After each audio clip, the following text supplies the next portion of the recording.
नमस्कार, खबरों के साथ हाजिर हूं मैं वर्षा सिंह। बढ़ते खबर की ओर।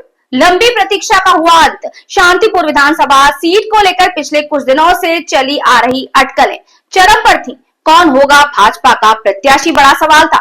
2026 विधानसभा निर्वाचन में ये सवाल बढ़ चढ़कर सामने आया। बीजेपी के नेतृत्व पर मोहर लग गई है। अटकलों पर, कल्पनाओं पर विराम लग गया है। आखिरकार शांतिपुर विधानसभा के लिए बीजेपी ने अपने प्रत्याशी का नाम घोषित कर दिया है।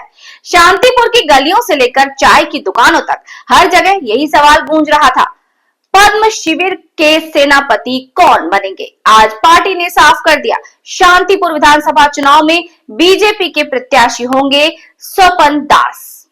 नदिया, पश्चिम बंगाल से खबर।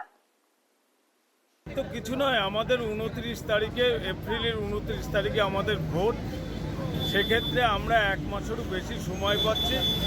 প্রথম দফা, দ্বিতীয় দফা ঘোষণা হয়েছে। আমরা প্রতীক্ষায় ছিলাম আমাদের ভূমিপুত্র শান্তিপুর থেকে যিনি ক্যান্ডিডেট হবেন, আমরা ভারতীয় জনতা পার্টির পক্ষ থেকে আমরা মেনে নেব।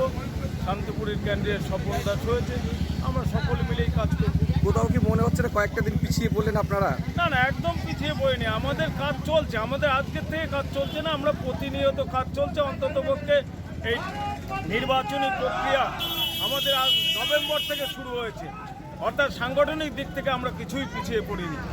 আমরা এগিয়ে আছি, আমরা এগিয়ে থাকবো। যাকে প্রার্থী করা আছে তাকে তো রাজনীতি ময়দানে দেখা যায় নাই বললে চলে, তো কিভাবে সামনে লড়াইটা দেবেন আপনারা?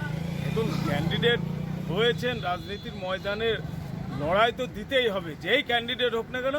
ক্যান্ডিডেটটা মূল বিষয় নয়।